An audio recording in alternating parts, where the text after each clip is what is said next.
Senhoras e senhores, boa noite a todos. Pedimos atenção nesse momento para darmos início à solenidade comemorativa aos 184 anos da Associação Médica de Pernambuco, na qual será outorgada a 42ª edição da Medalha do Mérito Maciel Monteiro e a 17ª edição do Prêmio Diva Montenegro. Este evento, que já é uma tradição para a classe médica de Pernambuco, consagra todos os anos 3 personalidades da área, além de premiar trabalhos científicos de estudantes das escolas médicas do Estado. Para compor a mesa de honra que presidirá os trabalhos desta solenidade, temos a honra de convidar o Dr. Bento Bezerra, presidente da AMP, e que neste ato representa também a Associação Médica Brasileira.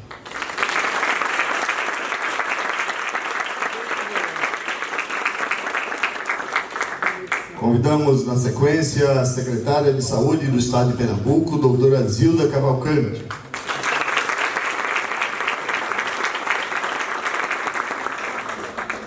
Representando o Conselho Federal de Medicina, convidamos o doutor Eduardo Jorge da Fonseca Lima, conselheiro federal por Pernambuco.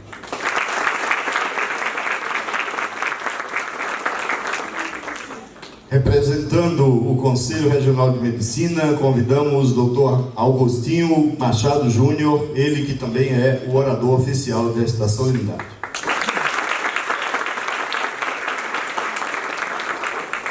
Convidamos na sequência, representando o Sindicato dos Médicos de Pernambuco, a doutora Ana Carolina Tabosa, vice-presidente.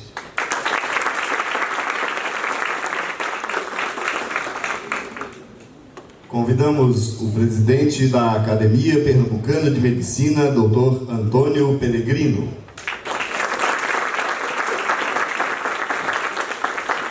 Convidamos ainda o presidente da Federação das Cooperativas de Trabalhos Médicos, Dr. Flávio Juvenal.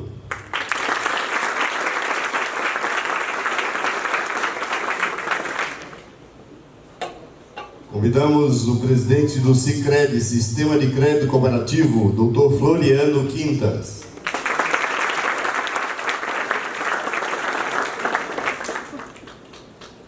E completando esta digna mesa, convidamos o Dr. José Guido Correia de Araújo, nesse ato representando a reitora da Universidade de Pernambuco, doutora Socorro Cavalcante.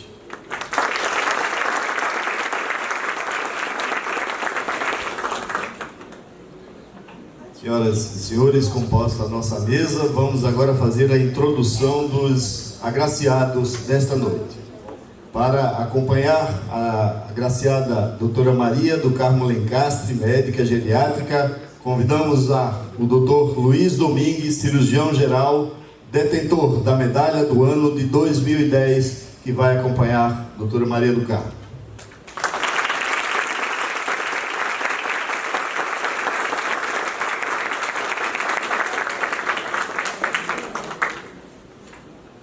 Na sequência, convidamos o cirurgião pediátrico Dr. Flávio Pabst, detentor da medalha do ano de 2024, para acompanhar a entrada do Dr. José Sabarreto Pimentel, cirurgião plástico.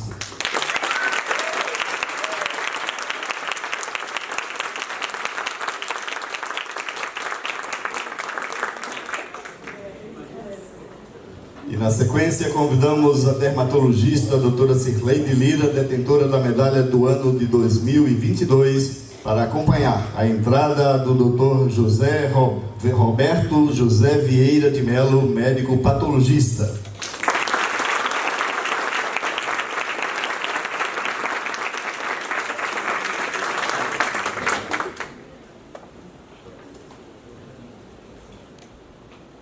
Feitos esses registros, anunciamos agora aqui a palavra do presidente Bento Bezerra para a abertura oficial desta solenidade.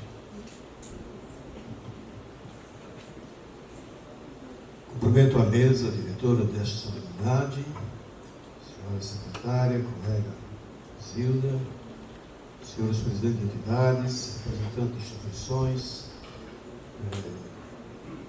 senhores homenageados, premiados, senhores e senhoras. Temos a honra de comemorar nessa data os 184 anos de fundação da nossa Associação Médica de Pernambuco, sucessora da Sociedade de Medicina de Pernambuco, de tão grata memória, instalada nessa cidade do Recife no dia 4 de abril de 1841, na biblioteca do Convento do Carmo. A nossa instituição tem por objetivo maior congregar os médicos do nosso Estado para atividades científicas, culturais e defesa profissional através da adesão voluntária dos profissionais de medicina.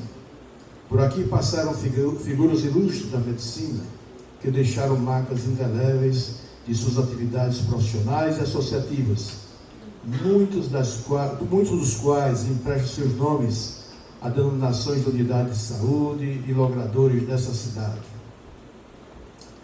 Esse prédio foi edificado durante as comemorações do centenário da nossa fundação, festejada em 1941, e tem sido palco para solenidades e encontros científicos da mais alta importância. Instalações de diversas entidades, por isso nós somos denominados entidade mata das entidades médicas de Pernambuco. Para os que fazem essa instituição, é uma honra batalhar para manter viva a chama dessa federada da Associação Médica Brasileira, de cuja diretoria participamos, assim como do seu Conselho Deliberativo. A AMB, por sua vez, tem aí um importante papel de conferir o certificado de especialidade dos médicos, das especialidades médicas, junto do Conselho Nacional da Residência Médica, participa da Comissão Nacional de Residência Médica e da Comissão de Inovação Tecnológica do Ministério da Saúde.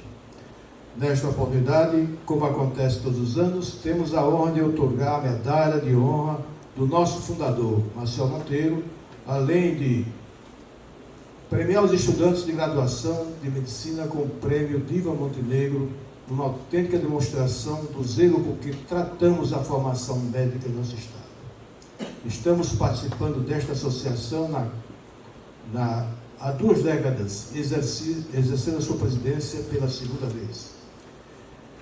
E, junto com os membros dessa diretoria, temos garantido o nosso patrimônio material através da preservação, recuperação e manutenção do nosso patrimônio histórico e das nossas memórias institucionais.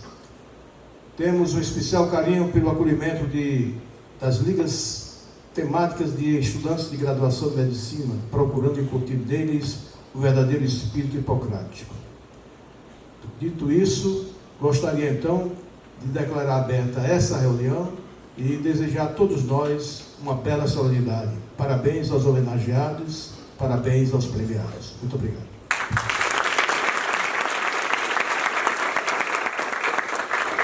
Senhoras e senhores, ouviremos agora a palavra do Dr. Agostinho Machado, mestre e doutor pela Universidade Federal de Pernambuco, médico gineco-obstetra e especialista em reprodução humana, professor de ginecologia da Universidade Federal de Pernambuco, médico e escritor da Sociedade de Médicos Escritores, Sobrames, membro do Conselho Regional de Medicina, diretor do Sindicato dos Médicos de Pernambuco, convidado para ser o orador oficial da Associação Médica de Pernambuco e apresentar os 3 agraciados com a Medalha do Mérito Maciel Monteiro 2025.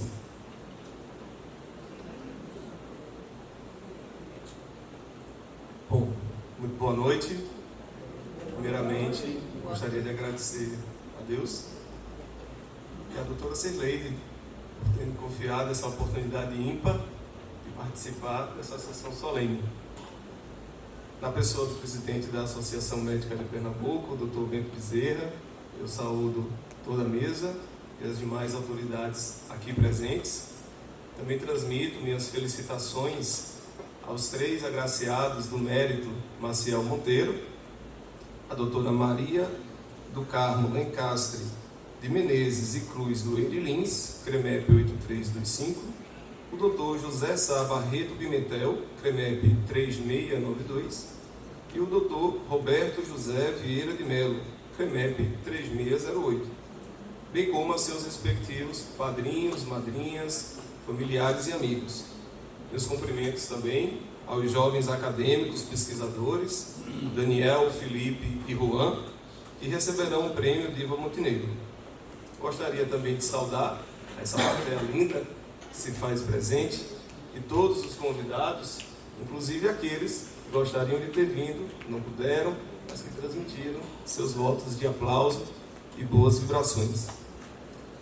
E queria agradecer à comissão organizadora, funcionários e membros da AMP, uma entidade científica forte, representativa, agregadora, caminhando a passos largos para alcançar seu bicentenário e que, com muita pujança, junto com as entidades médicas estaduais e nacionais, luta em defesa das principais bandeiras da categoria médica.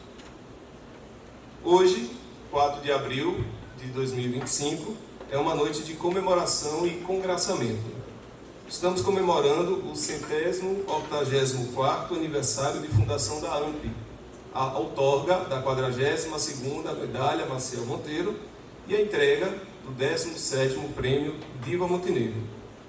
Coube a mim a responsabilidade de tentar falar um pouco da carreira médica e da trajetória dos 3 agraciados desta medalha, a Maciel Monteiro.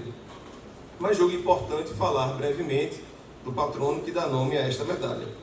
O Dr. Antônio Peregrino Maciel Monteiro nasceu em 30 de abril de 1804, em Recife, filho do bacharel Manuel Francisco Maciel Monteiro, Dona Manuela Lins de Melo. Oriundo de uma família nobre, realizou e concluiu a sua formação médica na França. Médico, poeta, jornalista, diplomata, orador e detentor de uma forte veia política, ocupou vários cargos: deputado, senador, conselheiro do imperador, e preocupou-se desde sempre com a atividade médica, com a saúde da população e com o papel do governo no cuidar das pessoas. Fundou, em 4 de abril de 1841, a Sociedade de Medicina de Pernambuco, semente do que viria a ser hoje a nossa AMP. E em seu discurso de posse como primeiro presidente, já trouxe uma visão diferenciada da medicina dentro da sociedade, de onde se pode extrair, abre aspas, pode-se dizer com exatidão que a medicina é de todas as ciências a mais social, porque o homem é o primeiro e mais nobre elemento da sociedade, e a medicina o considera e o compreende em suas mais importantes e amplas relações. Pela sua relevante memória e deferência à arte médica, a Medalha Maciel Monteiro foi instituída em 1972 e sua outorga ocorrida pela primeira vez em 1973, isto é, há mais de meio século. Assim, essa medalha reluz o orgulho do nosso passado e simboliza o surgimento, a lapidação e a materialização do ser médico, aquele que, mesmo quando não está atuando profissionalmente, se preocupa com as pessoas e com o meio ambiente em que vive. A solenidade de hoje, então, destaca e consagra 3 colegas médicos pela renúncia que fizeram de sua vida pessoal para poder alcançar seus sonhos e exercer a medicina, pela dedicação, compromisso e respeito aos pacientes, e pela ética, competência e experiência, trocadas com estudantes, estagiários e colegas de trabalho ao longo de suas carreiras. Em outras palavras, obrigado por traduzirem em atos e atitudes o célebre juramento: prometo consagrar a minha vida a serviço da humanidade. Darei aos meus mestres o respeito e a consideração que lhes são devidos. Exercerei minha arte com consciência e dignidade. A saúde do meu doente será a minha primeira preocupação. Feito esse preâmbulo, mais uma vez, agradecendo a confiança que me foi depositada, falarei sobre nossa primeira agraciada.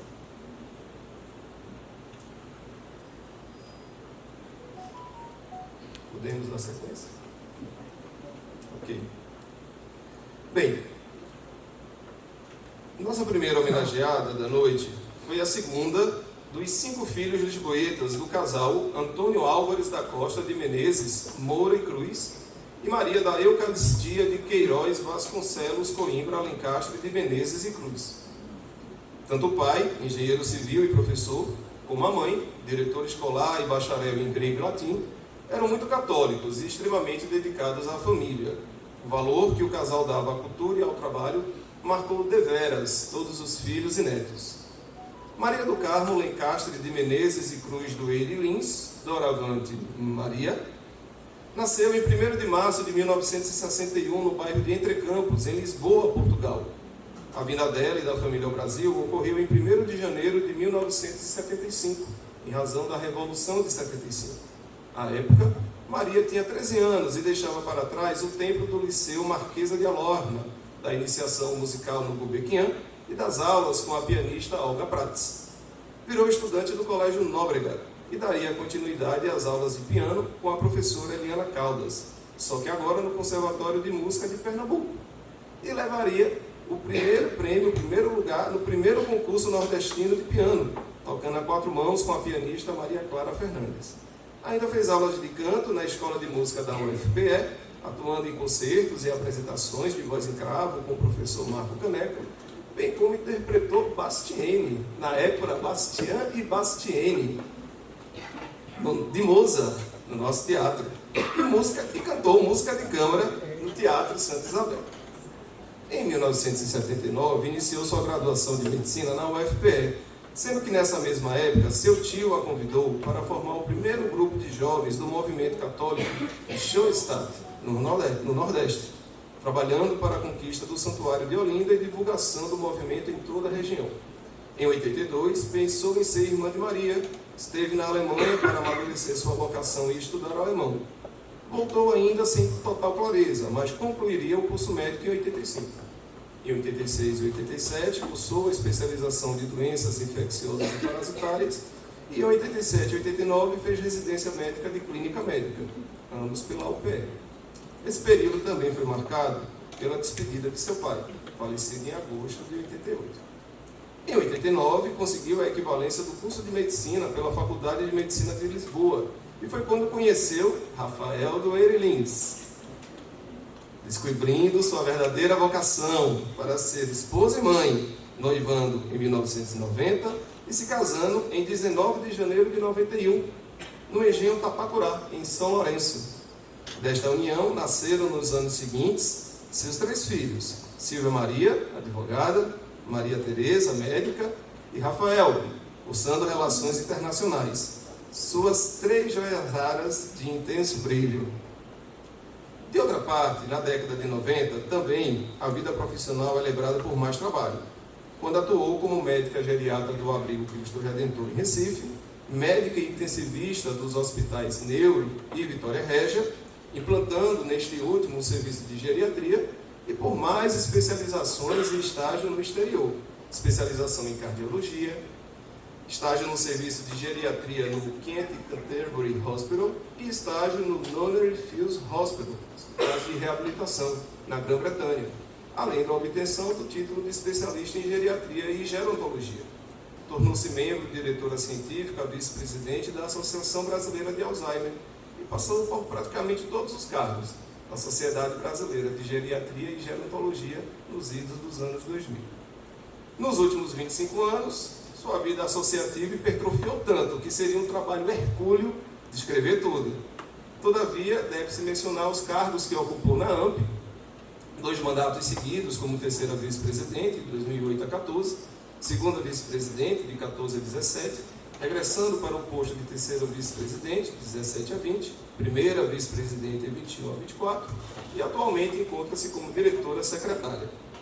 Também esteve como membro da Câmara Técnica de Geriatria do CREMEP e da Câmara Técnica de Geriatria do CFM, conselheira do CREMEP, membro da Comissão de Título de Especialistas da Sociedade Brasileira de Geriatria e membro da diretora executiva da revista Geriatrics and Gerontology and Aging.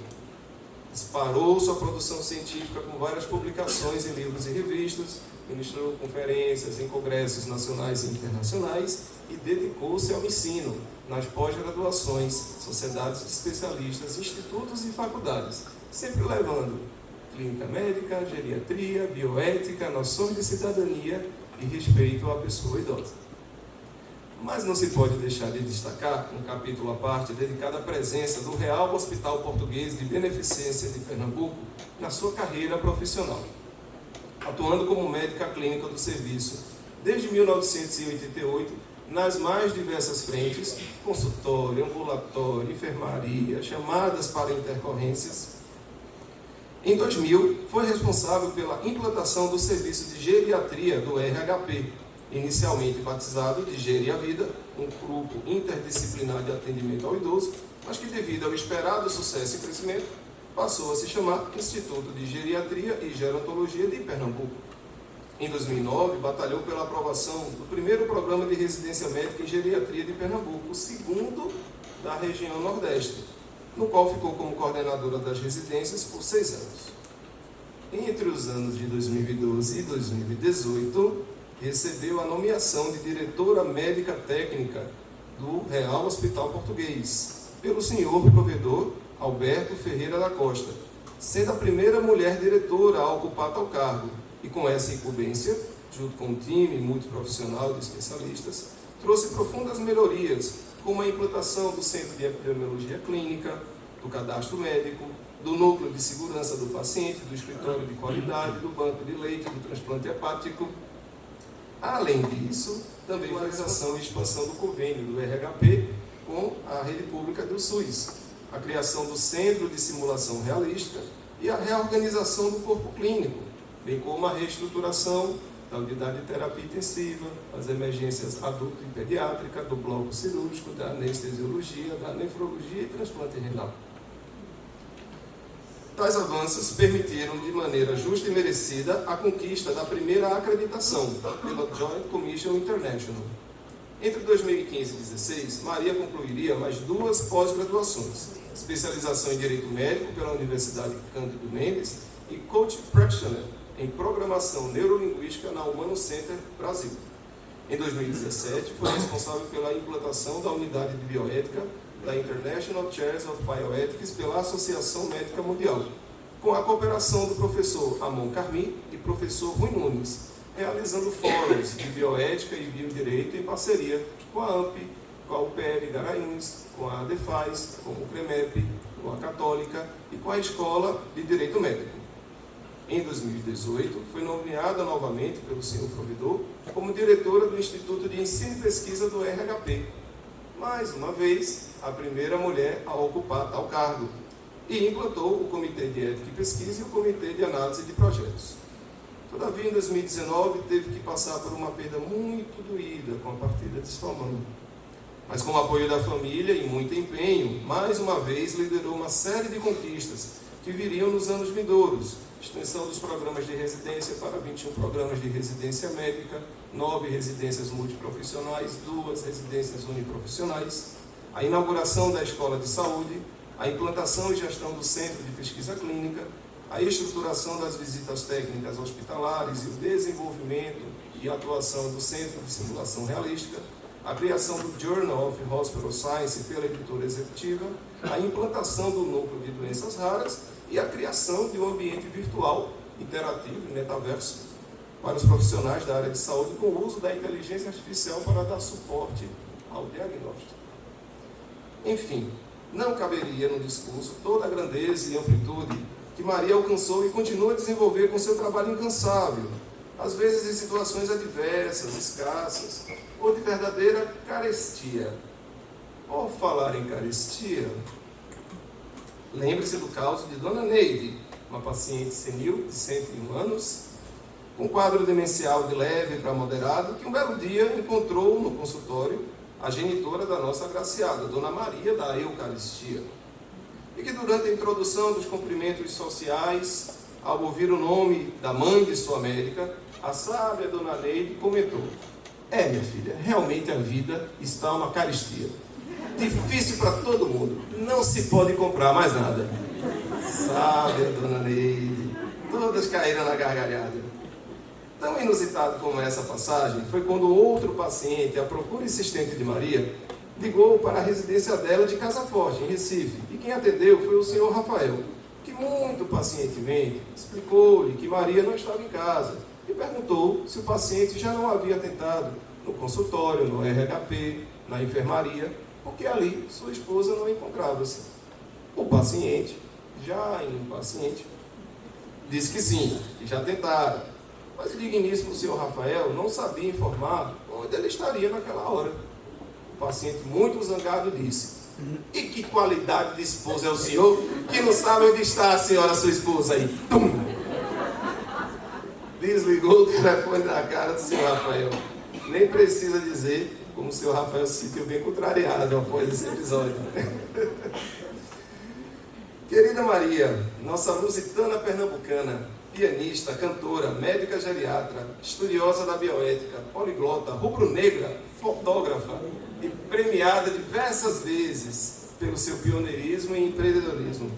De uma família fortemente católica, com uma tia em processo de canonização e um tio padre, leitora voraz de contos infantis, romances e clássicos, Maria precisou peregrinar pelo mundo afora e enfrentar desafios e despedidas para encontrar aquilo que Deus lhe reservara. Soube plantar, trilhar, colher, resistir, superar e prosperar para construir com garra uma família linda que a admira, aqui e além mar. E pôde ajudar uma legião de pacientes e pessoas carentes e necessitadas. E para finalizar, com a devida licença poética, parafraseando a célebre composição Leão do Norte de Lenine e P.C. Pinheiro, queria que cantássemos: nasci entre campos, estou em Casa Forte, vim para Pernambuco, eu sou Leoa do Norte. Nasci entre campos, estou em Casa Forte, vim para Pernambuco, eu sou Maria do Norte. Uma salva de palmas.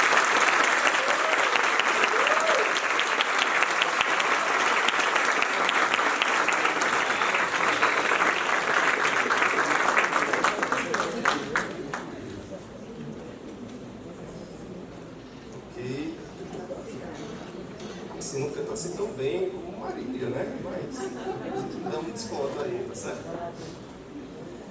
Bom, vamos lá, nosso segundo agraciado, Dr. José Sá Barreto Pimentel. Nosso homenageado nasceu em 14 de fevereiro de 1943, em Recife, na antiga maternidade do Derby. Foi o quarto filho de José Graciliano Alves Pimentel, químico açucareiro, e Belmira Nina Sá Barreto Pimentel, do lado. Eram 6 irmãos: Antônio Augusto, cirurgião plástico, em memória, Ângela Maria, Terezinha, as gêmeas Maria Júlia e Maria de Lourdes, e Regina Lúcia, em memória. É casado desde novembro de 1970 com a instrumentadora cirúrgica Maria de Fátima Freitas Lins Pimentel, sendo pai de 3 filhos: Adriana, odontóloga pediátrica, Mariana, periodontista, e Tiago, neurocirurgião, que reside em Coimbra com a esposa médica Vivian e seus 3 filhos. Além de ser avô de 8 netos: Alice, Luísa, Laura, Mateus, Marina, Maria Luísa, Vigo e Elise. É torcedor do Esporte Clube do Recife, desde criancinha, seduzido inicialmente por um time de botão rubro-negro e posteriormente pela gloriosa trajetória do Clube Leonino. Todos na casa eram do Náutico, todavia sua mãe mudou para o esporte por causa dele, e não se arrependeu. A graduação em Medicina iniciou-se em março de 63, na Faculdade de Medicina da Universidade Federal de Pernambuco. Este ingresso foi tumultuado porque tinham 100 vagas, porém 173 estudantes foram aprovados. Após muita luta e liderados pelo presidente do diretório, Tarcísio Novaes, os 73 excedentes, como eram assim chamados, tiveram o direito de entrar na faculdade. Foi uma grande vitória. Em tempo, do grupo de estudo da época do colégio, ele e mais 6 colegas, todos passaram no vestibular. É bem verdade também que contou-se com a boa vontade dos professores que conseguiram adaptar e adequar o curso àquela nova demanda. Ademais, nosso agraciado era um acadêmico proativo, Durante a graduação, frequentou 17 cursos extracurriculares, participou de 5 congressos e foi aprovado em 2 concursos para acadêmico bolsista de serviços de pronto-socorro do Recife. Também foi aprovado para concurso de acadêmico plantonista da Clínica Obstétrica do Instituto de Previdência dos Servidores do Estado de Pernambuco, ocupando o cargo de 68 até a formatura. Além disso, fez estágios no serviço de clínica médica do professor Luciano de Oliveira, no Hospital Santo Amaro, foi interno da 2ª Clínica Cirúrgica do Dr. Gilson Machado e foi interno do Hospital Infantil Manuel de Almeida, atual Hospital Maria Lucinda, de março de 67 a novembro de 68.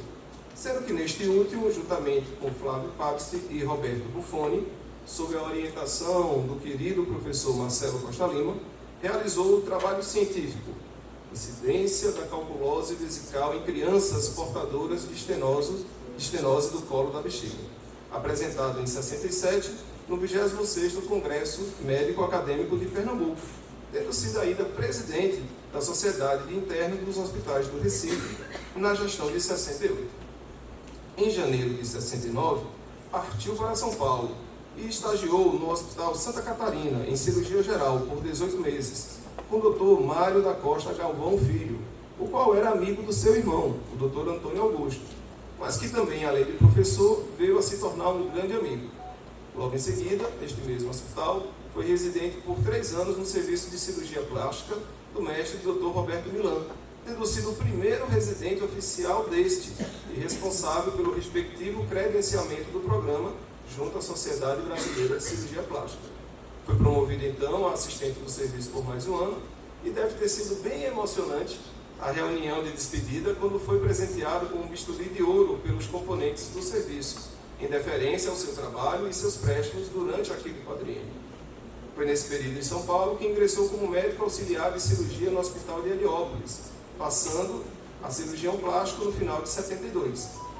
Era uma época bem produtiva, quando pôde participar de 19 cursos de extensão em cirurgia plástica, participar de 4 congressos e 3 jornadas e realizar uma apresentação no 11º Congresso Brasileiro de Cirurgia Plástica, em maio de 74, em Belo Horizonte, quando oportunamente fez as provas oral e escrita para ingressar como membro titular da Sociedade Brasileira de Cirurgia Plástica. Mas também foi um momento marcado por muita inquietação, tendo ido sozinho de carro para Belo Horizonte, já que um mês antes, sua esposa havia voltado de avião, com a Adriana, de 20 meses, e Tiago, de 2 meses. E ele até ali estava com a cabeça cheia de interrogações sobre quando iniciar sua trajetória profissional na sua cidade natal. Não tardou, voltou a Recife, ficou uns dias aproveitando a família e os amigos mais próximos, e após o tempo foi ao Hospital Infantil rever os colegas e as irmãs de caridade. Em junho de 74, foi admitido na 2ª Clínica Cirúrgica, que era composta de 2 enfermarias, São Vicente e Santa Isabel, um total aproximado de 40 leitos. Esta clínica era chefiada pelo Dr. Fernando Cruz, que passou a chefiar toda a clínica de cirurgia plástica do hospital. Regressando um pouco, ainda em 74, conseguiu trazer seu vínculo do extinto INAMPS e ingressou na clínica de cirurgia plástica do Hospital Barão de Lucena, chefiada pelo Dr. Geraldo Torreão. Permaneceu lá até 83, quando foi transferido para a clínica de cirurgia pediátrica do Dr. Gilberto Falco. Em janeiro de 90, foi designado como chefe da cirurgia plástica do Barão de Lucena, cargo que ocupou até sua aposentadoria em 96. 2 anos antes de aposentar-se deste vínculo do Ministério da Saúde, instalou, junto com 6 colegas de turma, um consultório no Hospital Infantil Maria Lucinda, onde permanece até hoje. Por sinal, no Hospital Infantil, as crianças pobres não tinham proteção do Estado e eram consideradas indigentes. E permaneceram com esse terrível alcunha até a criação do Sistema Único de Saúde de 88. Presta-se aqui uma homenagem às irmãs da Ordem São Vicente de Paula e aos funcionários que, sob tutela delas, tratavam carinhosamente daquelas crianças. A direção do hospital, à época o professor Arthur Coutinho, a família Almeida, cujo patriarca, comendador Manuel de Almeida, fundou o hospital, e aos doadores, muitos deles anônimos, que ajudaram na manutenção do hospital. Ressalta-se ainda que a família Almeida permanece até hoje, colaborando com a evolução e a manutenção do hospital. Tanto no Hospital Infantil, como no Agamenon Magalhães, como no Barão de Lucena, sua atuação profissional deparou-se com inúmeras malformações, congênitas e adquiridas, sendo as mais comuns fissuras lábio-palatinas, sindactilias, queimados e as sequelas das queimaduras, hipertrofias mamárias, hipospádias e quase todas que pudessem ser resolvidas pela cirurgia plástica. Inclusive, é digno de nota que o Dr. Pimentel colocou pela primeira vez em Recife, quiçá no Brasil, um expansor de tecido numa criança com sequelas de queimadura. Esse expansor foi trazido dos Estados Unidos pelo amigo Dr. Ronaldo Braga, cirurgião plástico de Campina Grande, que também participou da referida cirurgia. É possível também que tenha sido neste período que o Dr. Pimentel protagonizou uma outra situação ímpar. Ele se preparava para operar 4 pacientes, todos portadores de óculos, assim como ele, sendo que era solicitado que tirassem os óculos e que depois da cirurgia eles seriam devolvidos. Como se tratavam de cirurgias da face, com o campo cirúrgico reduzido e a visão mais próxima para poder bem executar o ato, o Dr. Pimentel resolveu que também iria tirar os óculos dele. Ocorre que ao chegar em casa durante o almoço, sua filha Mariana o indagou. Óculos novo, hein, pai? Ele disse que não, mas ao removê-los do rosto, percebeu que não eram os seus. E na tentativa de descobrir com qual paciente ele havia trocado, após o almoço, ligou para o primeiro da lista. E ao ser questionado se teria percebido o engano, disse espantado: "Vixe, doutor, agora o senhor me pegou. Não sei se esses daqui são os meus também." Bom, no final de tudo, a secretária ajudou a encontrar a pessoa e a troca foi desfeita no consultório. Por outro lado, não há engano nenhum em dizer que a vida acadêmico-associativa do nosso agraciado é rica e inspiradora, podendo se elencar. Possui título de especialista em cirurgia plástica e qualificação de especialista em cirurgia plástica pelo CREMEP. Frequentou 25 congressos, 11 jornadas científicas sobre cirurgia plástica em Pernambuco e nos vários estados do Brasil. Frequentou e participou durante 7 anos de um programa oriundo de uma entidade americana chamada Interplast, que operava pacientes necessitados de cirurgia reconstrutora, em especial atenção àqueles portadores de fissuras lábio-palatinas. Ministrou palestras e aulas sobre diversos temas de cirurgia plástica, a maioria em congressos e jornadas. Foi conselheiro do CREMEP por 2 mandatos e coordenador da Câmara Técnica de Cirurgia Plástica por 5 anos. Foi por 2 vezes presidente e secretário da Sociedade Brasileira de Cirurgia Plástica Regional de Pernambuco.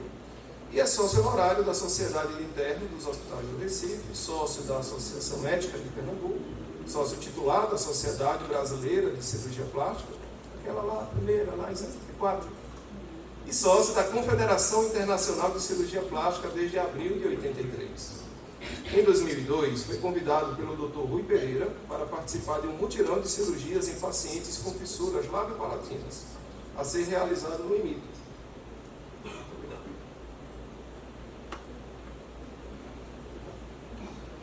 Aceitou o convite e continua até hoje operando no CADEF, o Centro de Atenção aos Defeitos da Face do IMIP, que congrega uma equipe multiprofissional e de voluntários, todos trabalhando na recuperação destes pacientes.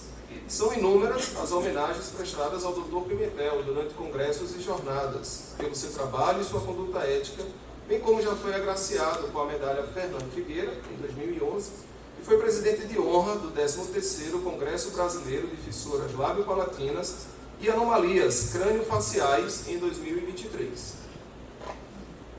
Assim, embalado em mais uma comenda que o Dr. Pimentel está prestes a receber, recita-se uma singela poesia infantil de Ruth Rocha. São 2 crianças lindas, mas são muito diferentes. Uma é toda desdentada, a outra é cheia de dentes. Uma anda descabelada, a outra usa pence. Uma delas usa óculos, a outra só usa lentes. Uma gosta de gelados, a outra gosta de quentes. Uma tem cabelos longos, a outra corta-lhes rentes. Não queira que sejam iguais, aliás, nem mesmo dentes. São 2 crianças lindas, mas são muito diferentes. Dr. Pimentel, no mundo que é regido por estereótipos e padrões limitados de beleza e comportamento, as inúmeras crianças diferentes, acompanhadas pelo senhor no hospital infantil, no Barão de Lucena, no CADEF, e a família dessas crianças lhe agradecem por sua competência, visão social, compromisso ético-profissional e amor fraternal em tornar a vida de cada uma delas mais funcional, única e bela. Obrigado por seu altruísmo, sua gratidão, sua humanidade e por nos lembrar que todas as pessoas merecem ser tratadas com o devido respeito. Uma salva de palmas para o Dr.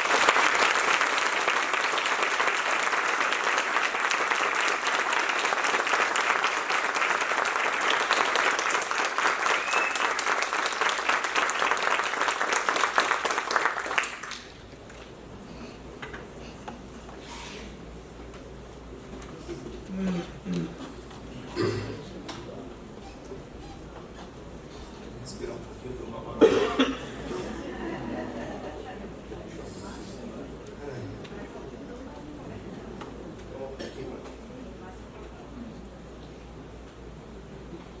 E a recomendação da mesa da plateia. Bom, nosso último agraciado, o Dr. Roberto José Vieira de Melo, nosso professor titular do Departamento de Patologia na UFPR.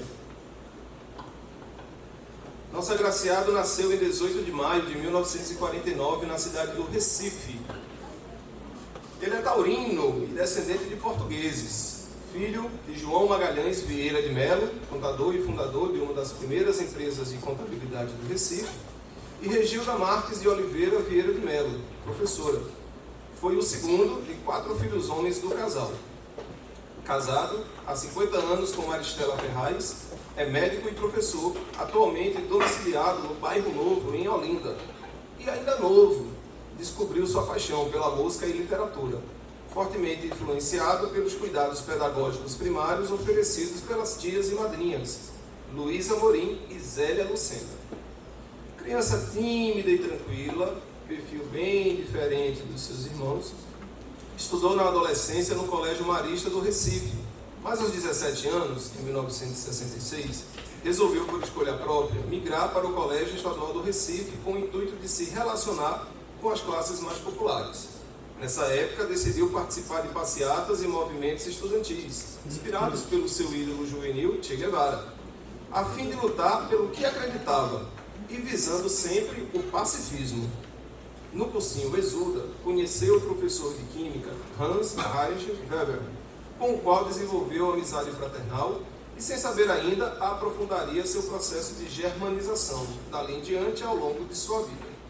Foi também a essa altura que teve de fazer uma escolha importante, cursar medicina, ao invés da até então preferida a história. Passou de primeira no vestibular. E logo no primeiro ano da nova graduação, leu e estudou sobre a história de medicina e foi convidado a se tornar monitor da disciplina de histologia. A alma de patologista já se encontrava ali, esperando a chance de ser convidada para emergir. Ainda durante a graduação, teve aula de música e de alemão com o pianista e integrante da Orquestra Sinfônica de Recife, Emílio Sobel, polonês e pai de sua colega de turma, Helena Sobel. E ali conseguiu unir, pela primeira vez de maneira involuntária, a tríade, a Alemanha, a medicina e a música. Em 1971, no Teatro do Parque, ao assistir à 9ª Sinfonia de Beethoven, ficou em êxtase, e aquilo marcaria sobremaneira sua vida, como veremos mais para frente.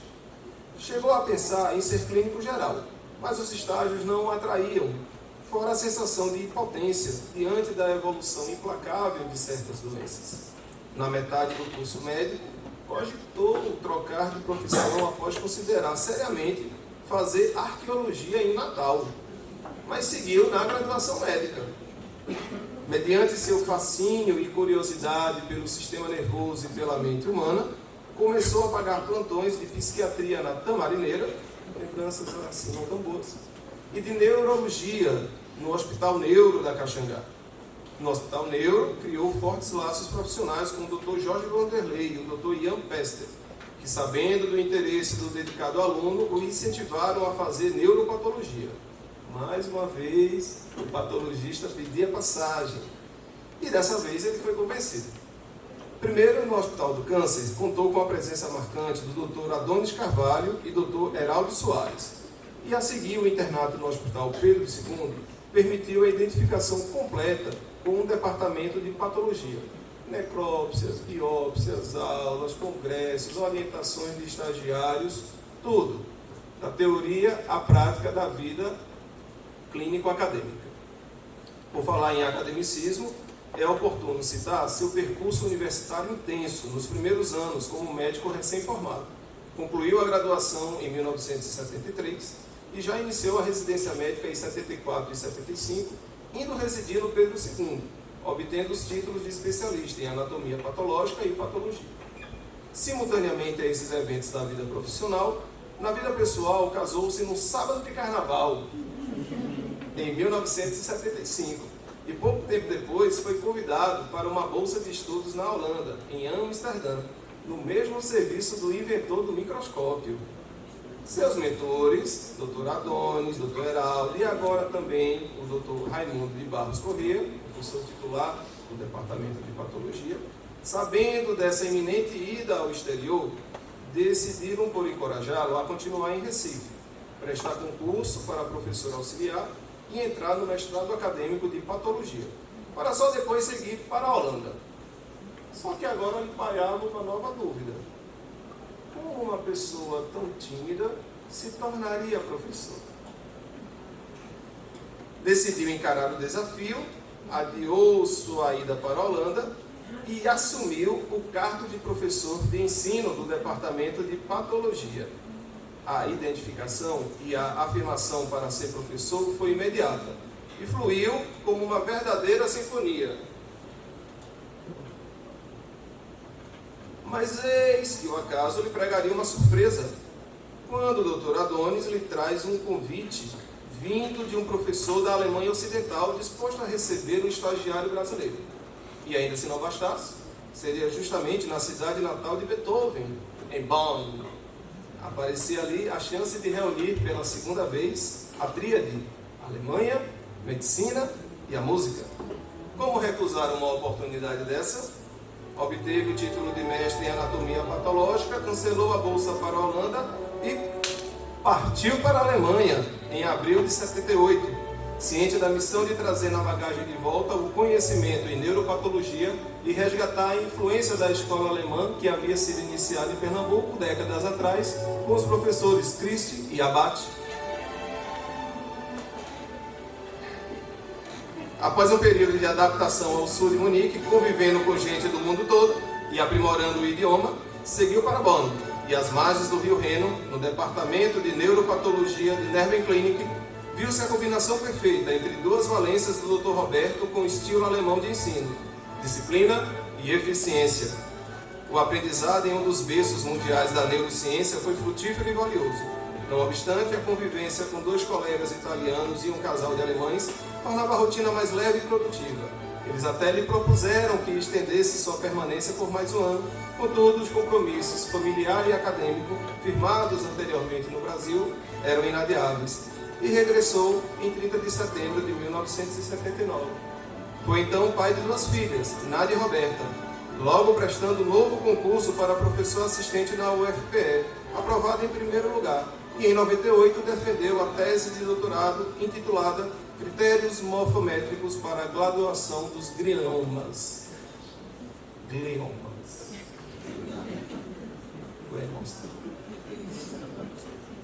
Desde 1980, desempenha papel de neuropatologista onde quer que seja necessário, na graduação ou pós-graduação, dando todo tipo de aula, nas mais diversas áreas da saúde, seja medicina, fisioterapia, nos cursos de mestrado ou doutorado, além de ter participado diversas vezes de bancas de monografia, de doutoramento e de magistério superior, ajudando a orientar e publicar inúmeros trabalhos nos mais variados periódicos, bem como ter sido vice-coordenador do mestrado de patologia e vice-chefe do departamento de patologia, numa saudável e duradoura parceria com o professor Luciano Montenegro.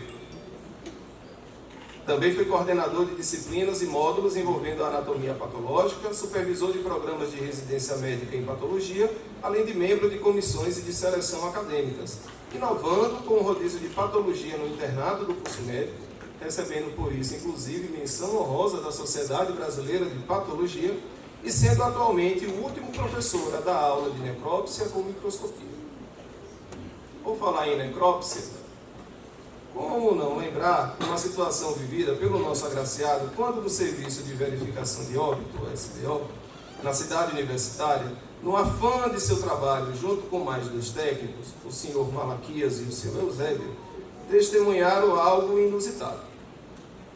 Naquela ocasião, o senhor Malaquias ia ordenando os cadáveres no estreito e curto corredor do SBO, numa espécie de fila indiana, que contava com 3 macas, onde na primeira realizava-se a ectoscopia preliminar do cadáver recém-chegado, na seguinte encontrava-se um corpo aberto, que seria periciado, estudado, e na última, o terceiro cadáver já periciado, que seria suturado.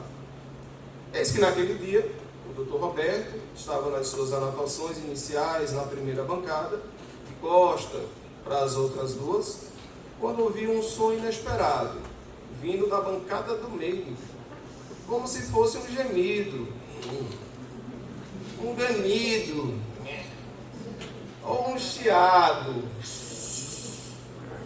o que rapidamente lhe provocou um forte frio na espinha. E sem querer olhar, mas já olhando no sentido do som, curioso e no tom assustado: Eusébio, o cadáver está gemendo? Foi quando finalmente percebeu que ia corresponder. Sou eu que estou manipulando e comprimindo o tecido pulmonar do morto e o ar expelido pela laringe está fazendo vibrar as cordas vocais, professor.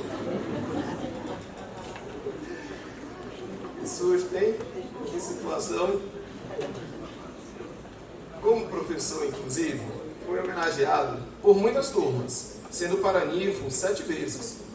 Era costume, ao ser escolhido como paraninfo, que o professor ofertasse uma festa. Mas, contrariando essa tradição, propôs uma aula sobre Beethoven e a 9ª Sinfonia.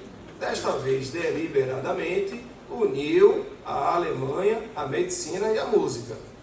Tão aplaudida e magnífica essa aula se tornou, que se pode dizer que ganhou vida própria, e continua recebendo convite ano após ano para ministrá-la durante as formaturas, como um evento intrínseco da liturgia de conclusão da graduação.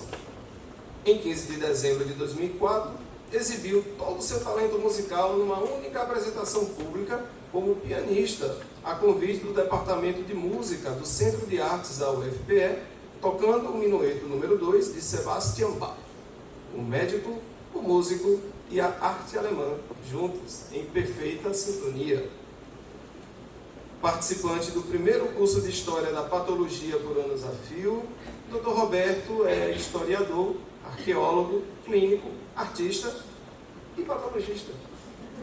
Em cada aula ministrada, temperadas com um pouco de arte, história, filosofia e humanidade. Da pueril timidez, passando por líder estudantil, de talento musical e gosto literário refinado, de estagiário internacional destemido, a esposo, pai, avô, devoto. Professor Bob, como é carinhosamente chamado, deu um novo sentido ao binômio necrópsia-microscopia. Virou um patologista renomado, pesquisador profícuo e premiado docente. Seus colegas de profissão, ex-alunos e futuros colegas médicos, amigos e familiares, incluindo seus netos Carlos, Eduardo e Júlia, e todos os seus mestres do presente e do passado, têm motivos de sobra para admirar e parabenizar sua notável carreira. E para terminar, com um pouco mais da nobre arte germânica, permita extrair do seu memorial de professor titular e enunciar a seguinte fala do poeta, escritor e filósofo alemão do século XVIII, Johann von Goethe, que se encaixa perfeitamente na sua trajetória de vida. Quando uma criatura humana desperta para um grande sonho e sobre ele lança a força de sua alma, todo o universo conspira a seu favor. Uma salva de palmas para...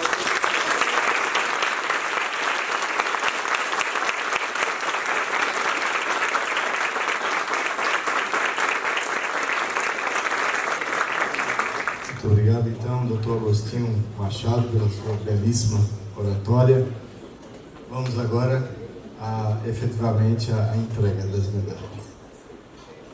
Vamos convidar, então, o Dr. Luiz Domingues, que foi o seu paraninfo, para se posicionar aqui à frente para a entrega da medalha, e também a secretária de Saúde, doutora Zilda Cavalcante, para a entrega do certificado, a doutora Maria do Carmo Lencastre.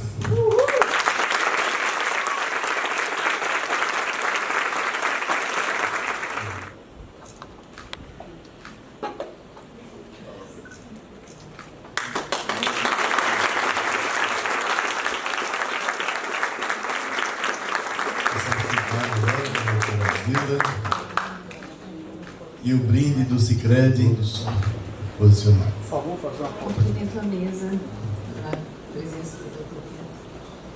Bezerra, o presidente da Associação Médica, da qual tenho muita honra de pertencer. Convido também, vou cumprimentar a plateia, falando o nome de Selma,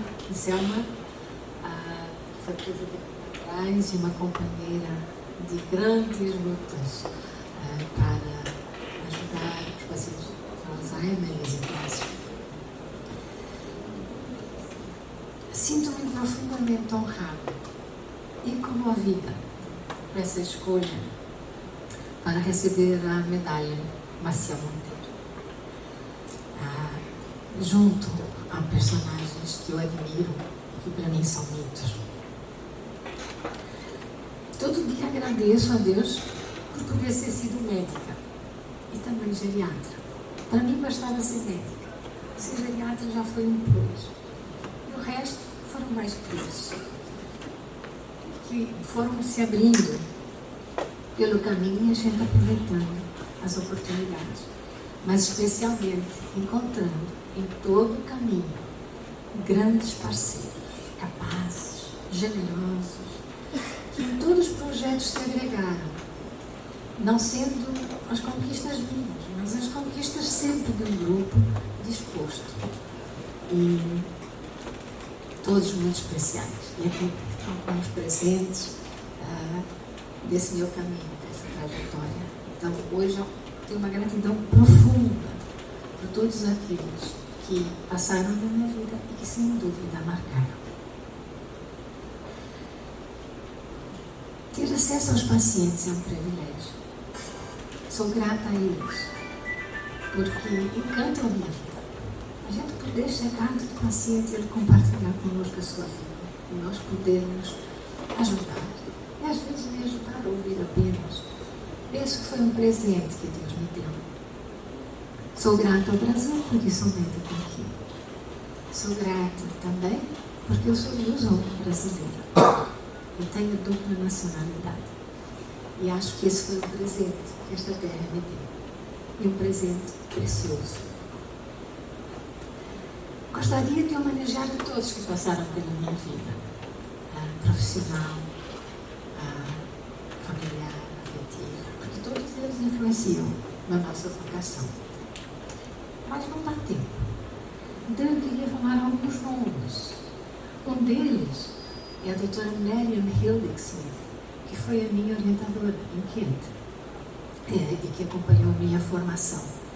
É a oportunidade, eu acho que a primeira vez que eu cito o nome dela num evento assim, e que sem dúvida me mostrou que a geriatria ela era necessária, extremamente útil, e que a geriatria não viria sem a gerontologia. Então que o médico, ele não é só, ele faz parte de uma equipe e que precisamos de todos para cuidar bem dos nossos pacientes. Um outro nome que eu queria citar é o meu padrinho, que agora eu vou pedir a bênção, porque ele já é padrinho, que me acompanhou a formar o primeiro serviço de geriatria.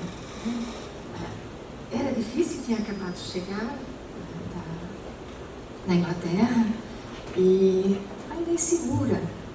Então todas as coisas que fui fazendo, E ele falava comigo, todo marido acompanhou, não foi esse período no Vitória Regia. Ele me aconselhava, faça assim, faça. E isso, sem dúvida, foi uma força para eu poder dar aqueles primeiros passos, para poder avançar. Uma outra pessoa que eu queria citar, entre tantas, é a doutora Valdecira Lirioso. Foi ela que me deu aquela injeção de ânimo e me envolveu para me interessar e ver a importância que é a formação médica, a especialização médica. Devo a ela grandes embates, mas também a vontade de fazer alguma coisa, especialmente na minha área. Então, tenho uma gratidão profunda. Acho que ela é uma grande mestre. E por isso, a gente conseguiu, no Hospital Poderes, começar o programa de residência. Ela ajudou muito, né? E hoje eu acho que a gente consegue contribuir para a qualidade dos médicos, não só geriatras, porque foi a primeira, sou muito orgulhosa disso.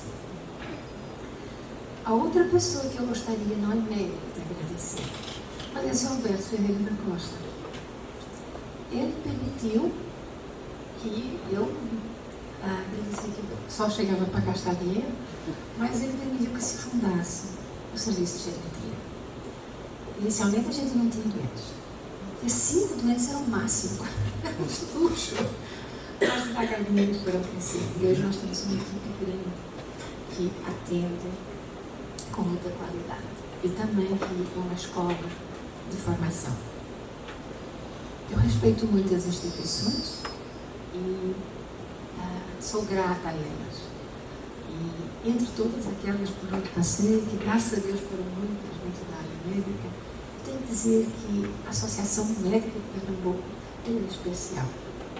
Ela nos apoia, ela nos ajuda a formar, ela precisa de braços. Então, quero prestar hoje uma homenagem muito especial, sem desfazer os demais, a Associação Médica. E aproveito para lembrar também a doutora Jane Lemos, que foi quem me chamou para a Associação Médica. Então, tenho essa gratidão.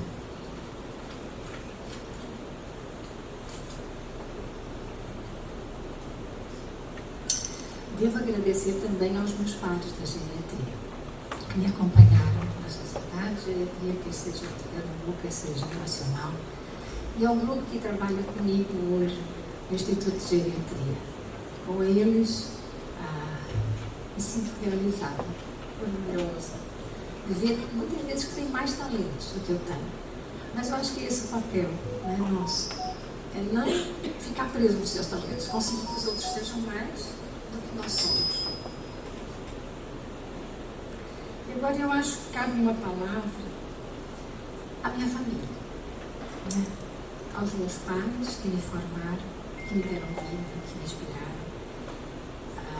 Meu pai, quando eu me formei, disse: que alegria vou ter uma filha que vai me fechar os olhos. Infelizmente, não pude. Estava nova quando ele faleceu.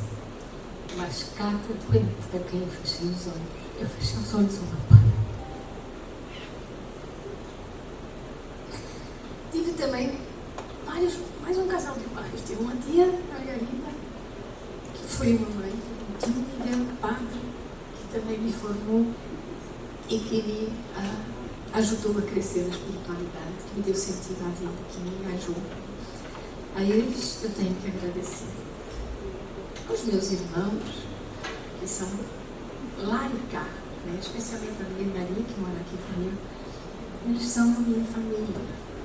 Morando longe, mesmo assim a gente está sempre junto e compartilha o dia a dia que a gente faz. Hoje tenho que falar dos meus filhos, Silvia, Teresa e a Rafael. Eu que pensei em ser freira,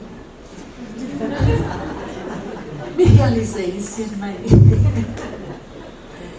E tenho que dizer que, se necessário fosse, ou se a gente pudesse escolher outros filhos, eu não escolheria ninguém daqueles, senão aqueles que eu já tenho, exatamente como são, porque eles são completos, são bons e são a alegria da nossa família. por fim, uma palavra muito especial para o meu marido. Deixei para o fim, porque ele é muito importante. Um homem brilhante, professor de informática, um pesquisador internacional, que ele diz: me roubou de Jesus. Ele ganhou de Jesus ao se casar comigo.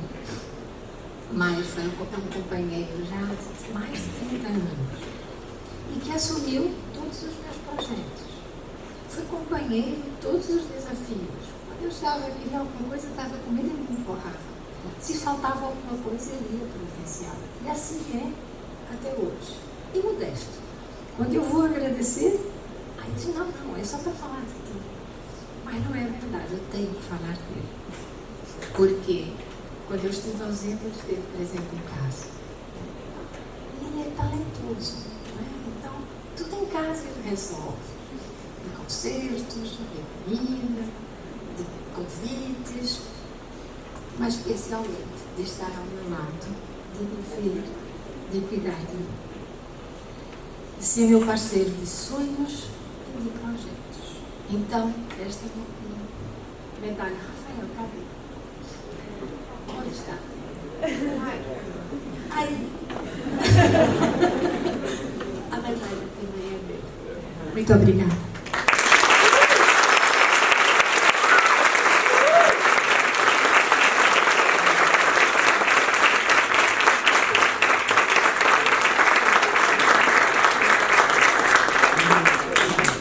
Vamos ao segundo agraciado da noite. Queremos convidar o padrinho deste agraciado, o Dr. Flávio Pasti, para se colocar aqui à frente, e também convidar o Dr. Antônio Peregrino, presidente da Academia Pernambucana de Medicina, para a entrega do certificado. E a medalha ao Dr. José Pimentel.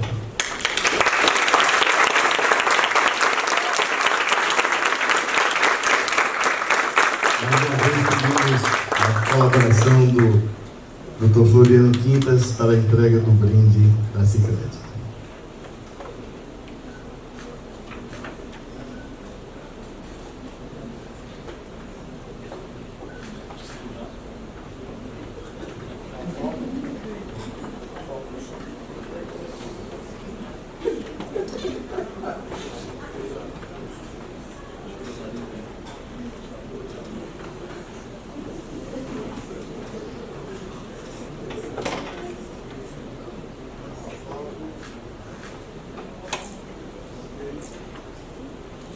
Convidamos então o Dr. José Pimentel para suas palavras de agradecimento. Em nome do doutor Bento Bezerra, eu saúdo toda essa importante mesa. E saúdo também a plateia, repleta de amigos, parentes e colegas. O tempo é realmente de agradecer. Eu tenho que agradecer profundamente a posse dessa medalha, que vou procurar continuar honrando ela como ela merece.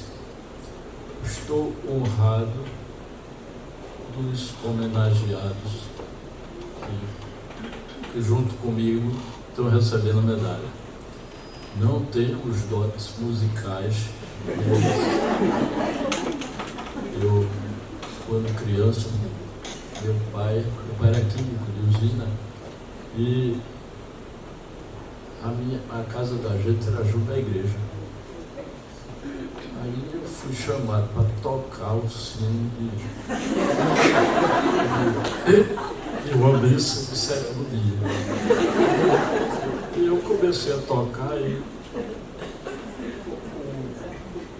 o cara lá da frente, o acólito, né, olhando para mim assim, dessas vezes, eu descobri que eu estava tocando em ritmo de festa. Então, eu realmente sou desafinado, embora goste muito de música. Eu agradecer também a minha família. Eu tenho 8 netos, eu e Fátima, mais 5, nós 3 estão em Coimbra, onde meu filho Tiago mora, que também é médico, e mora há 7 anos. Tiago veio, mas os filhos não puderam vir, mesmo porque eles vão vir em junho para as bodas de ouro dos outros avós. A minha esposa, Fátima, eu até estou escondendo a mão que eu esqueci a Alice.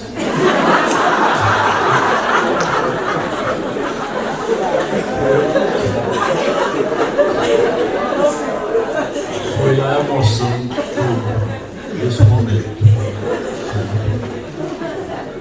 Aí eu agradeço Fátima, minha esposa, que a gente se conhece há mais ou menos tempo, né? Namorei 9 anos antes de casar e tenho mais 55 anos de casar. Então já dá mais ou menos para saber, para conviver. Ela, depois que os filhos se tornaram independentes, ela foi fazer o curso de instrumentação cirúrgica e foi trabalhar comigo. É um pouco diferente. Eu não casei com a instrumentadora.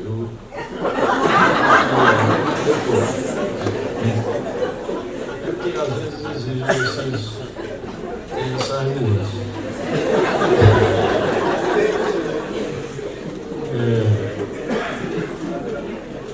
Mas ela instrumentou com maestria e ela até servia de um controle de qualidade. Eu tinha um olhar feminino sobre aquilo que eu estava trabalhando e uma opinião assim abalizada da mulher que está muito mais minuciosa. Agradeço aos meus filhos 3 importantes peças que me caíram do céu. Quer dizer, foi a cegonha que eu trouxe. E são pessoas maravilhosas, todas da área de saúde, um filho neurocirurgião, 2 filhas odontólogas. E quando eu entrei, a minha neta menor disse: se for falar, fale no meu nome. Então, Alice e Vigo, meus 2 netos mais jovens. Mas tem mais outra, que é inclusive uma que é médica e tem uma que está estudando psicologia, as outras tem um neto em Coimbra que também está estudando medicina lá.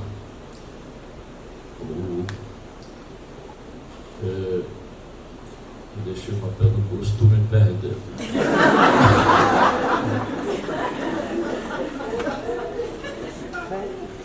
Eu queria fazer um agradecimento especial àqueles que me ensinaram. Por exemplo, o Dr. Fernando Cruz me deu, ele e o meu irmão Antônio Augusto me entregaram, puseram o bisturi na minha mão. E eu operei, quando estudante ainda, várias coisas lá no Hospital Maria Lucinda. Por falar no meu irmão, eu faço uma homenagem a ele. Ele formou-se em 60, foi para São Paulo, fez cirurgia plástica, voltou e depois começou aqui. Os colegas nem sabiam ao certo o que mandar para ele de cirurgia plástica. Mas ele, quando foi botando a cabeça de fora, apareceu uma esclerose múltipla e ele ficou 30 anos doente, e terminou falecendo. Mas ele me inspirou a fazer cirurgia plástica, porque eu, quando estudante, eu já era cirurgião plástico no pronto-socorro, no terceiro ano, porque eu levava um fio fino de nylon 5 zeros, que era o mais fino que tinha lá, e toda a sutura eles me chamavam para fazer. Mas eu lá no Maria Lucinda tive a oportunidade de, quando estudante, ver os pacientes fissurados e os pacientes portadores de sequelas de queimadura ou de outras patologias congênitas, e me veio um desejo forte de recuperar esses pacientes. E isso aí quando eu voltei de São Paulo, durante a minha residência em São Paulo, eu também me dediquei a essa aprendizado da cirurgia reconstrutora. Mas não vivi disso, não. Eu agradeço à cirurgia estética a oportunidade de me sustentar, criar meus filhos e dar a oportunidade de exercer a cirurgia reconstrutora durante toda a vida. Então agradeço a isso e à cirurgia plástica, aos meus mestres, tipo o Dr. Roberto Milano, em São Paulo. Eu tive a sorte de aprender com ele. E não poderia deixar de falar dos meus amigos. Eu tenho quase uma confraria. A gente estudou junto. No colégio inteiro não, eu conheci eles, acho que entrando no científico. E estudamos vestibular junto, passamos todos os 7, o que foi um problema, porque as comemorações foram muito excessivas, mas sobrevivemos. E com eles eu aprendi muito de ética, muito de educação, juntei o que eu tinha com o que eles me ofereceram. Então eu não posso deixar de falar deles. E muito obrigado a todos. Boa noite.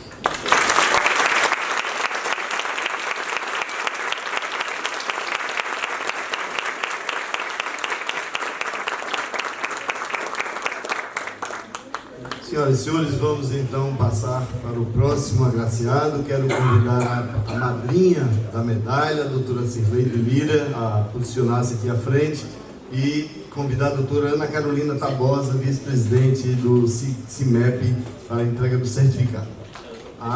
E a medalha que será entregue é o doutor Roberto Vilas, para a entrega do brinde do Cicrete.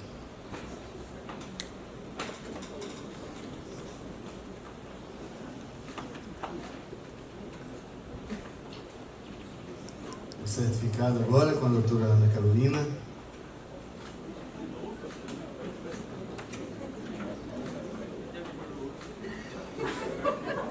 E o brinde do Cicrete.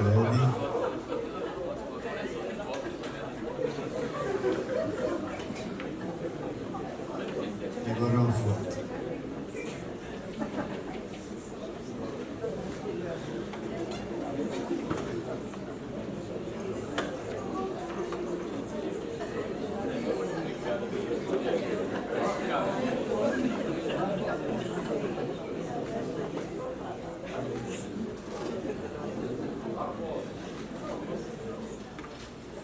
Saúdo também a doutora Cirleide, que teve a paciência de se tornar minha madrinha. Não sei quando aguentou.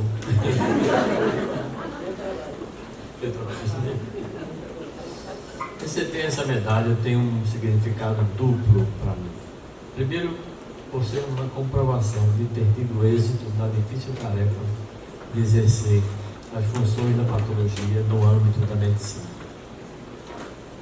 Lembro que no segundo ano do curso médico, fui convidado pelos catedráticos de anatomia e histologia para exercer uma monitoria da disciplina. Eles faziam ao observar a adequação com o interesse natural dos alunos pela disciplina. Não havia concurso, era uma escolha do catedrático. Eu decidi aceitar a monitoria da histologia. Monitoria da histologia, monitoria da anatomia. Já era, na verdade, o cadáver e o microscópio, que são os símbolos da patologia. Só eu não sabia disso. Né? Existia já o patologista em mim. Pensava em me tornar um neurologista. Estagiava na neuro da Avenida Caxangá, com Jorge Vanderlei e Ampesta, neurocirurgiões, começando uma campanha para os que acompanharam aqui a apresentação do Dr. Agostinho. Vocês devem estar surpreendidos pelo fato de que todo mundo mostrou fotos da infância, adolescência, casamento. Aí eu mostrei muitas fotos de presentes que eu recebi ao longo da minha vida de professor dos alunos. Curiosamente, não sei se perceberam, havia um presente que era um microscopista, era um tubo enorme. Outro era um sujeito agarrado com um esquife. Esse é o necropsista, esse é o patologista da origem. E havia um terceiro presente, que esse não foi de estudante. Numa ocasião, nós organizamos um simpósio de cérebro e convidamos Francisco Brenan para fazer a aula inaugural. Ele iria falar e falou sobre o cérebro e a criatividade. E nos deu de presente aquele boneco que não tem cabeça e tem uma gota d'água no lugar da cabeça.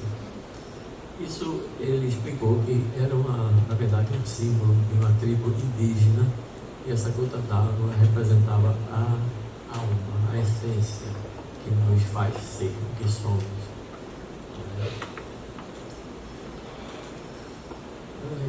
Então,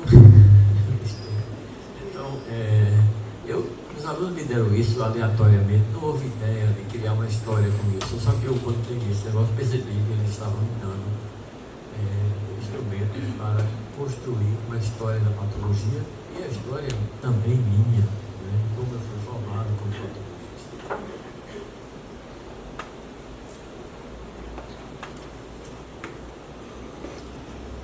A patologia, para muitos, eu creio que é uma especialidade um tanto estranha, porque você vai no hospital, nunca vê um patologista, ele está sempre escondido numa sala,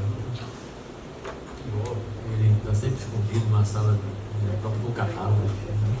Sempre que eu perguntava, você não fez medicina para cuidar de mortos? Sim. Uma das coisas que mais me surpreendeu na minha vida profissional foi uma instigante dessa investigação da causa mortis através do estudo da necrópsia. E nós hoje estendemos isso depois para a microscopia, células e por aí vai. Então a patologia tornou-se, ela começou em aquele menino agarrado com o esquife. Ele simboliza o início da patologia. E é muito curioso que embaixo tem escrito assim, o patologista, e no final vem o sucesso. Porque ele se dizia, ele sabe tudo, só que um dia depois. Não sabia mais nada. Mas acreditava porque ele estava explicando por que as pessoas que tinham aquelas lesões sentiam aqueles sintomas, ou se escutava certos ruídos. Era a investigação do cadáver que permitia ao clínico entender o quadro clínico do paciente em uma próxima situação.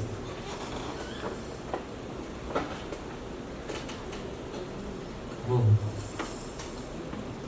essa minha viagem que eu fiz através dessa moraquinha, desse presente,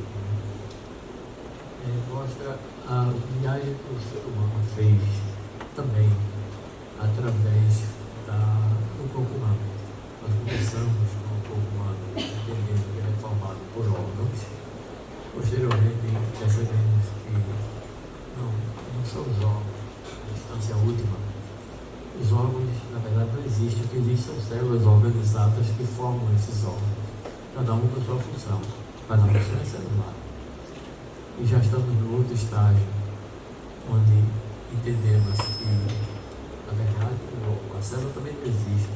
O que existe são organelas, são estruturas, mitocôndrias, retículo.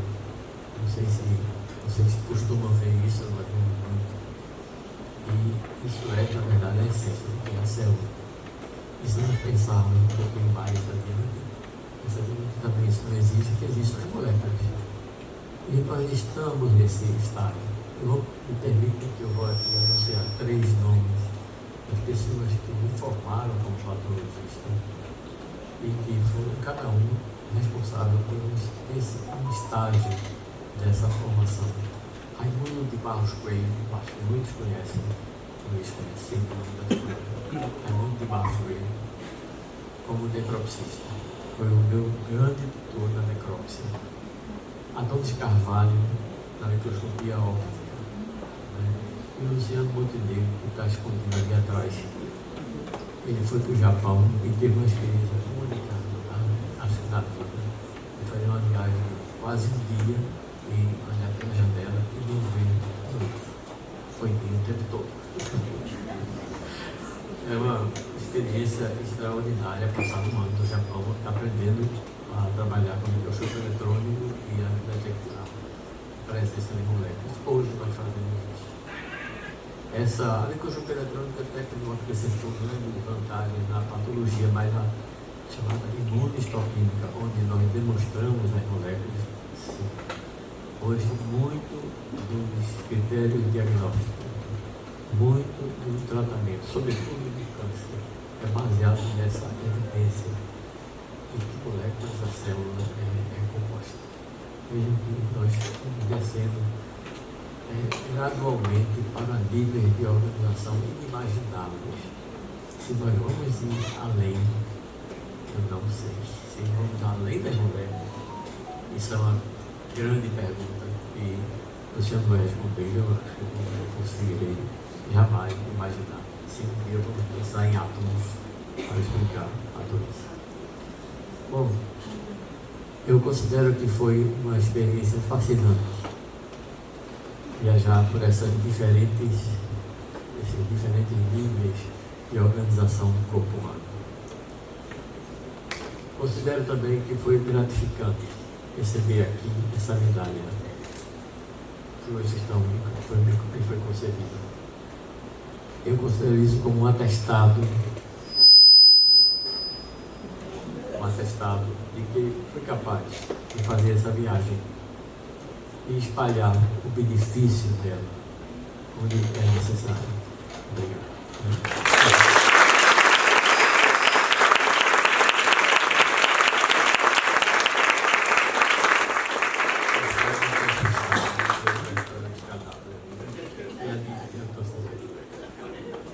O cadáver gemeu.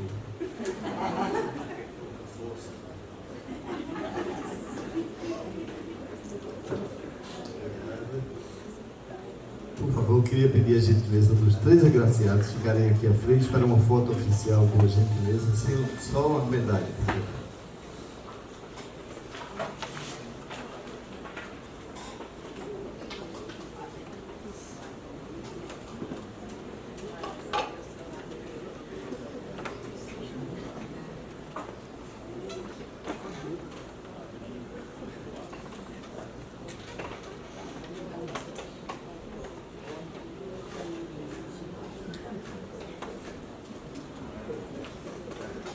Obrigado, podem retornar aos seus lugares. E assim, senhoras e senhores, encerramos a primeira parte dessa solenidade e passaremos imediatamente à divulgação do resultado do prêmio Diva Montenegro.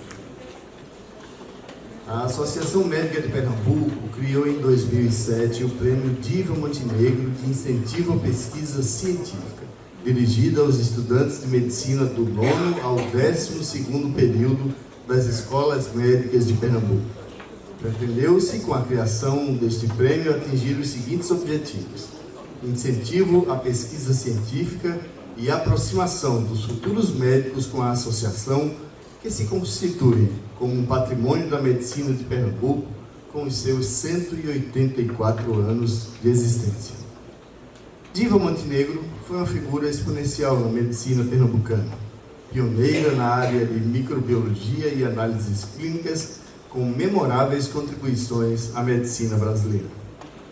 Desde a ousadia de ter um laboratório de análise com seu nome, à introdução de novas técnicas diagnósticas que buscava incansavelmente nos livros ou nos eventos científicos que participava. Diva tem um vasto currículo com intensa atividade científica. Era professora assistente do Departamento de Doenças Infecciosas da Faculdade de Medicina da UFPE, fez inúmeros cursos no Brasil e no exterior, como, por exemplo, na Inglaterra e no Japão. Participou de todos os congressos de microbiologia de 1961 até o ano 2000. Ministrou cursos, publicou trabalhos e sempre procurou introduzir em sua rotina laboratorial novos conceitos e técnicas. Muito bem, para o primeiro colocado deste prêmio, receberá um valor de R$2.000. O segundo colocado receberá o valor de R$1.500. E o terceiro lugar ficará com o valor de R$1.000. Sendo assim, o prêmio Diva Montenegro contribuirá para perpetuar a história, inspirando os futuros médicos. A edição do prêmio deste ano teve a submissão de quase 20 trabalhos.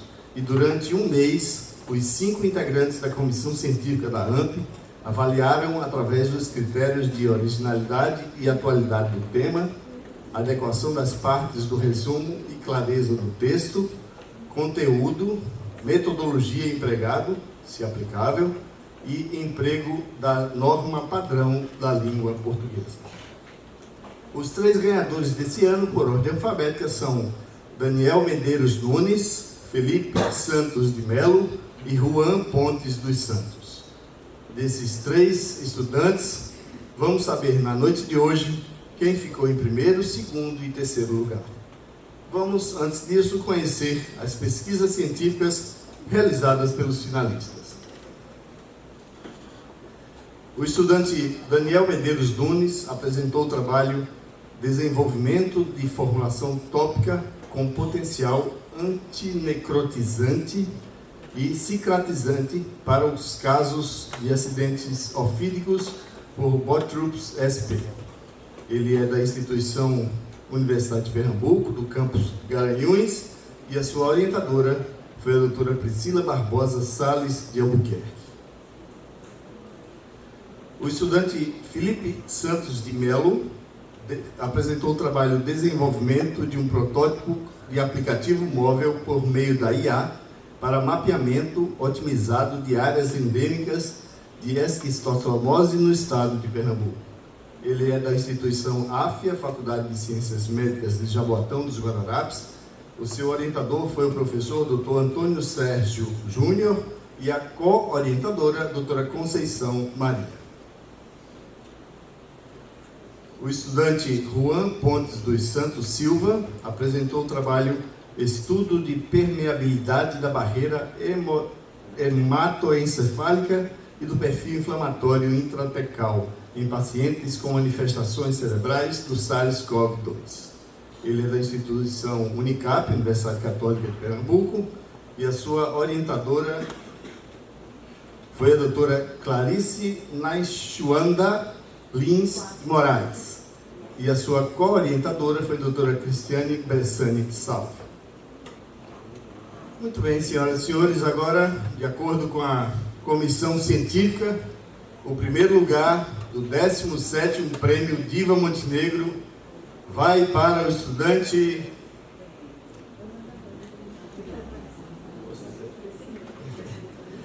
Juan Pontes dos Santos. Quero convidar o Fernando Jorge da terceira linha, conselheiro regional, para entrar na placa ao estudante, e da sua co-orientadora, doutora Cristiane Bessani Salve, para entrega do certificado.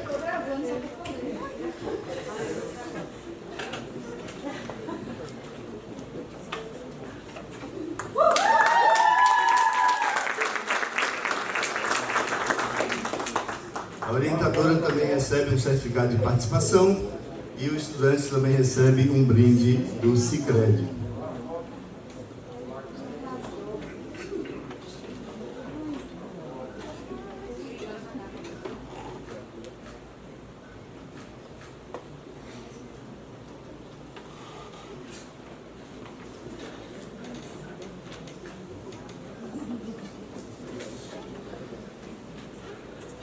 Uma foto agora oficial com todos os participantes dessa entrega, por gentileza. Doutor Eduardo, uma foto com todos, por gentileza.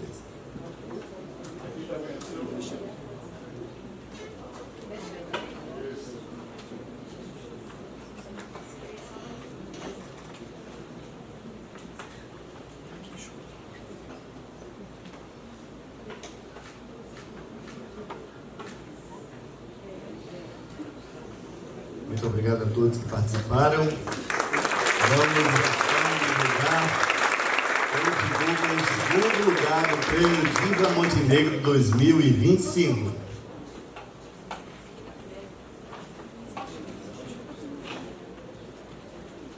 Muito bem, o acadêmico que ficou com o segundo lugar foi o estudante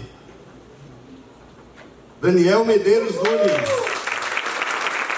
Vamos convidar o Dr. Flávio Zimenal, presidente da FECEM, para entregar a placa, e a orientadora, a doutora Priscila Barbosa Salles de Albuquerque, para a entrega do certificado. Doutor Floriano, mais uma vez, com o brinde do Sicredi.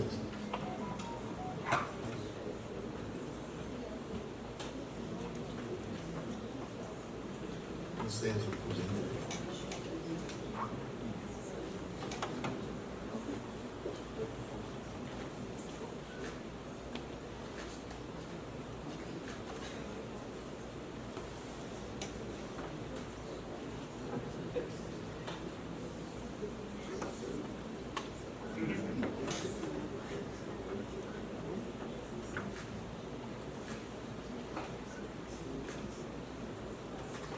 Muito obrigado, pode retornar.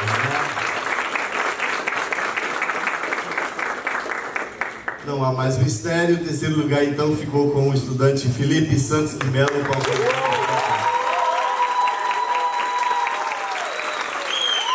o Dr. José Guido, representante da UPE, para a entrega da placa.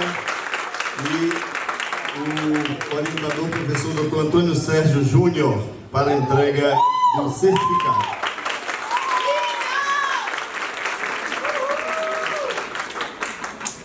Doutor Floriano, por gentileza, mais uma vez, para o brinde do Sicredi. No centro, por favor, no centro da...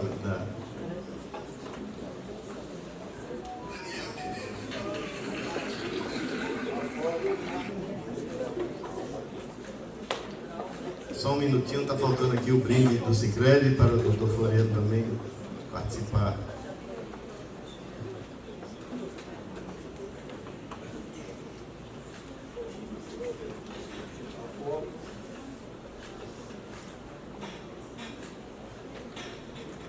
Obrigado, pode retornar.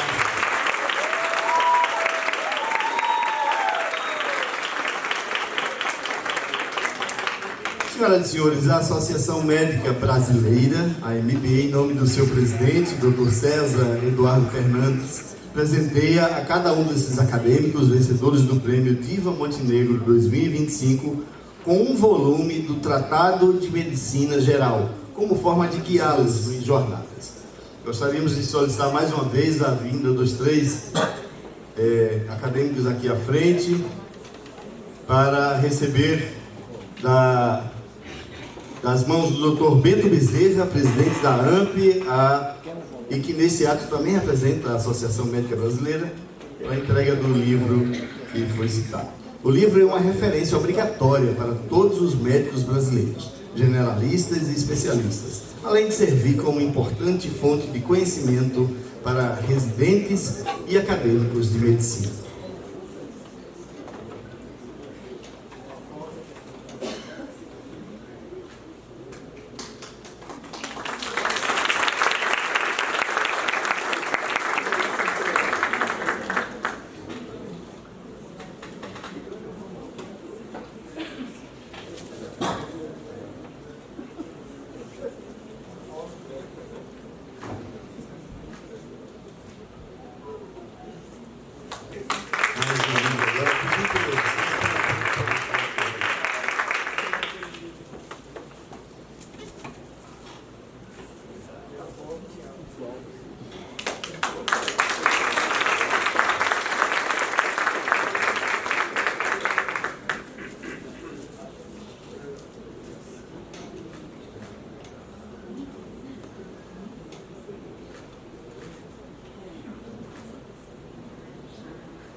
Obrigado, então. Senhoras e senhores, a AMP parabeniza todos os estudantes que apresentaram seus trabalhos científicos nesta 17ª edição do Prêmio Diva Montenegro, em especial aos 3 finalistas desta noite. Para finalizar esta solenidade, anunciamos mais uma vez a palavra do presidente da AMP, Dr. Bento Bezerra.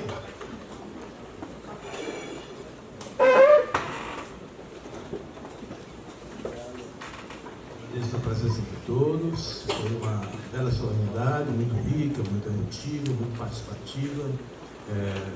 Todo ano, 4 de abril, nós temos esse encontro com profissionais, com amigos, com a memória da medicina. E agradeço, cumprimento todos os homenageados, os premiados, as famílias que estão aqui presentes, orientadores, amigos.